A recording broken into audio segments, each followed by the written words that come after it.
Hi, my name's Phil. I like talking about politics, and in this video I'd like to discuss some recent analysis which would seem to indicate that despite public appearances, Musk is now at very much at arm's length from President Trump, and Republicans are keen to keep it that way. Now, we know there have been tensions between the two on some issues, with Musk particularly critical of the damage to the stock markets, which cost him like a third of his fortune. But has he now essentially lost his influence at last?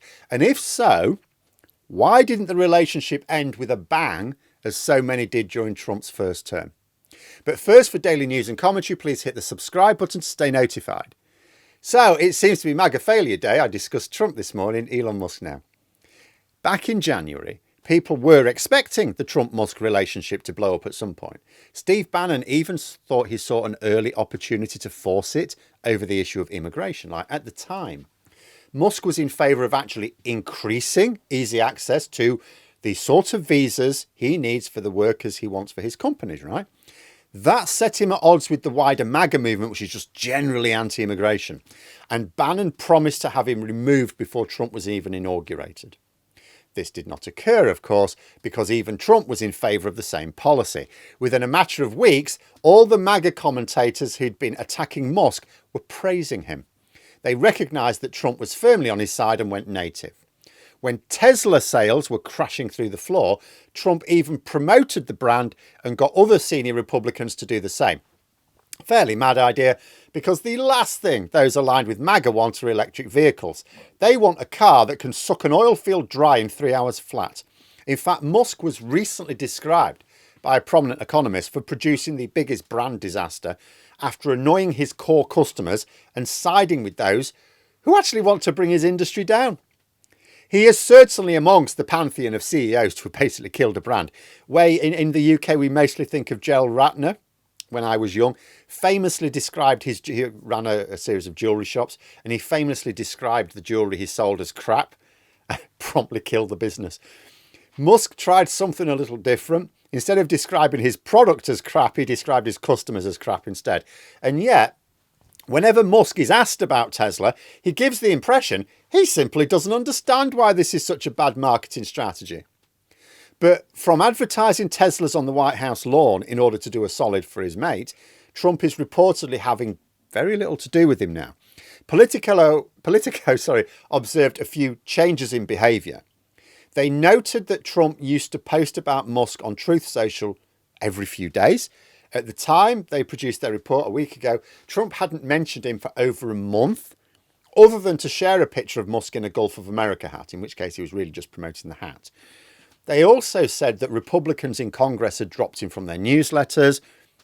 Obviously, members of Congress would not have supported Musk's relationship in the first place, really, in a way that has nothing to do with who he is or what he's doing. See, legislators in general want to influence the government, right? And anyone who seems to have special influence over the head of government always sets themselves out as an adversary for the legislators, right? We've seen the same thing in Britain. Like, Conservative MPs resented Dominic Cummings when Boris Johnson was Prime Minister. They were very pleased when he left. Labour MPs similarly unhappy with Morgan McSweeney, Keir Starmer's Chief of Staff. It's different if they think the person in question is helping them out, but this has not been the case with Musk, quite the reverse. It's like he's doing some sort of Brewster's Millions challenge, but to see how much credibility he can burn through in a short time.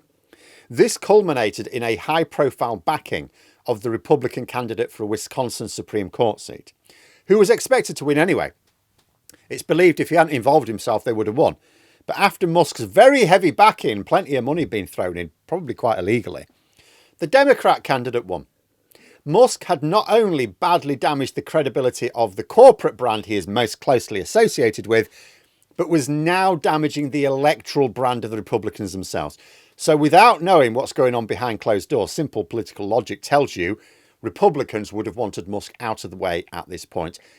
If he wanted to carry on giving them money, fine, but they would no longer want him to be centre stage. In fact, some of the quotes in the article from Republicans seem to echo this. They want Musk to be involved in their campaigns, just not on the campaign trail.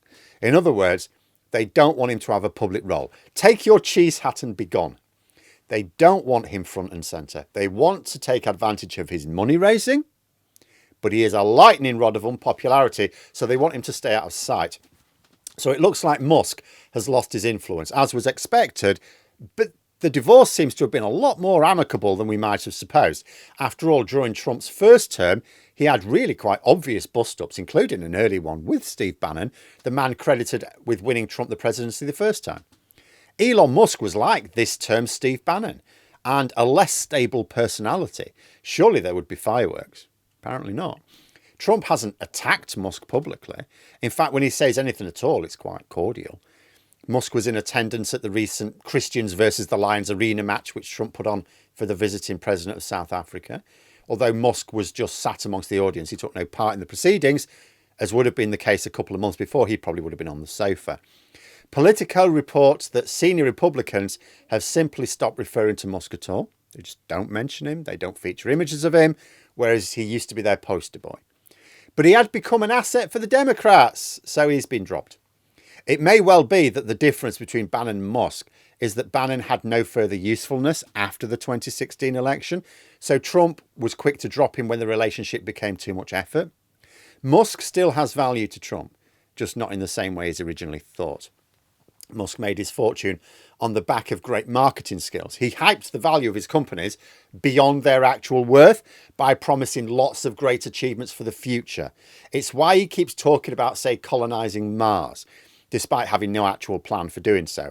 It's to get investors scared of missing out on having shares on the ground floor in something which is going to explode when Musk's companies are leading the charge into the next era of human exploration and, of course, profit. And as these are the same skills you need in political campaigns, well, you would have imagined that Musk would have been able to turn his talents to the benefit of Republicans as well. Yet he has been a marketing disaster for them. But his wealth and power to raise funds is still welcome, so he's not cast out. He's not been exiled, he's just not been listened to. You can carry on playing with us, Elon, but you have to give us money and sit quietly in the corner. That seems to be the situation now. He can still be part of the crowd, just not up front. Nobody's going to let him weigh in on important policies. He shouldn't be too upset because he's managed to set up a major project, the Golden Dome, announced by Trump last week, which will make another of his companies an absolute fortune. At great expense to the American taxpayer, of course, for no discernible benefit. But Musk has a powerful ego. It's what we thought might be the trigger for a big bust-up with Trump. I can't imagine Musk is enjoying his new status. From the star player to the kid who's crap at sports, but you pick them anyway because, you need the numbers and there was nobody else. But he became too much of an electoral liability for the Republicans. And Musk is learning that politics is ruthless, much more ruthless than business. But there we are. Those are my thoughts. Let me know yours in the comments below. If you've enjoyed the video, please click the like button and subscribe for further content. If you'd like to support the channel further, you can click the join button for memberships. Thanks for watching, and until next time, I'll see you later.